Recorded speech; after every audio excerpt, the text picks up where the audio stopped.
સુરતના કાપોદ્રા વિસ્તારમાં આવેલ ભરતનગર ખાતે વહેલી સવારે ભીષણ આગનો બનાવ સામે આવ્યો। પ્લોટ નંબર 46 અને 47માં અચાનક આગ ફાટી નીકળતા અફરાતફરી મચી હતી। સુરતના કાપોદ્રા વિસ્તારમાં આવેલ ભરતનગર ખાતે વહેલી સવારે ભીષણ આગ લાગવાનો બનાવ બન્યો। પ્લોટ નંબર 46 અને 47માં અચાનક આગ ફાટી નીકળી। આ દુર્ઘટનામાં એલપીજી સિલિન્ડરમાં ભીષણ વિસ્ફોટ થતા 2 વ્યક્તિઓના મોત થયા, 9 ઘાયલ થયા છે। ફાયર વિભાગના જણાવ્યા અનુસાર લગભગ 5 વાગ્યે ફાયર કંટ્રોલ રૂમને ભરતનગર ખાતે આવેલી G+3 મકાનમાં આગ લાગી હોવાની જાણ કરાઈ હતી। ફાયર વિભાગની ટીમ ઘટનાસ્થળે પહોંચે તે પહેલા જ ઇમારતમાં રાખવામાં આવેલા એલપીજી સિલિન્ડરમાં ભીષણ વિસ્ફોટ થયો, જેના કારણે વિકરાળ સ્વરૂપ ધારણ કર્યું। આ દરમિયાન ફસાયેલા લોકોને સલામત રીતે બહાર કાઢવામાં આવ્યા। બચાવ કામગીરી દરમિયાન કુલ 11 લોકોને બહાર કાઢવામાં આવ્યા। 2 લોકોના મોત થયા છે, જ્યારે 9 લોકોને સામાન્ય ઇજાઓ પહોંચી છે, જેમને સારવાર માટે ખસેડાયા છે। આ તમામ સિલિન્ડર વધુ કાર્યવાહી અર્થે પોલીસ વિભાગને સોંપવામાં આવ્યા છે। પ્રાથમિક તપાસમાં ઇમારતમાં વિવિધ ખાતાઓ ચાલતા હોવાનું પણ સામે આવ્યું છે। પોલીસે વધુ તપાસ હાથ ધરી છે।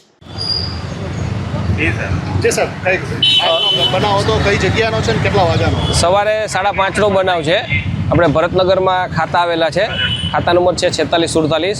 તેમાં કોઈ અગમ્ય કારણસર આગ લાગેલી, જેની અંદર વિભાગને જાણ થતાં ફાયર વિભાગને તરત જ 4 ફાયર સ્ટેશનની ગાડી ઘટના સ્થળ પર મોકલી આપેલી। ત્યારબાદ સિલિન્ડર હતા જે બ્લાસ્ટ થતા હતા અંદર, અને 8 સિલિન્ડર અમે અત્યારે હાલ ઓલરેડી કાઢેલા છે, જેનો કબજો પોલીસને સોંપેલું છે, જેમાંથી 3 સિલિન્ડર બ્લાસ્ટ થઈ ગયેલ છે। અને ખાતા છે બંને 46 અને 47, જેમાં ત્રીજા માળ ઉપર એ લોકોએ પતરાનો શેડ બનાવેલો છે। જે પતરાનો શેડ હાઇડ્રોલિક પ્લેટફોર્મથી અને ફાયર ટીમ દ્વારા એ પતરાનો શેડ કાપી અને પતરા તોડીને અને અમારી રેસ્ક્યુ કામગીરી કરેલ છે, જેમાં ટોટલ 11 પર્સન ઇન્જર્ડ થયેલા હતા। એમાંથી 2 પર્સન જે છે એ એક્સપાયર થઈ ગયેલ છે, અને બાકી જે 9 જણા છે અત્યારે સ્વિમેર ખાતે નાની મોટી ઈજા અને જે હોય એના હિસાબે અહીંયા લઈ ગયેલ છે। સાહેબ, આગમાં કોઈ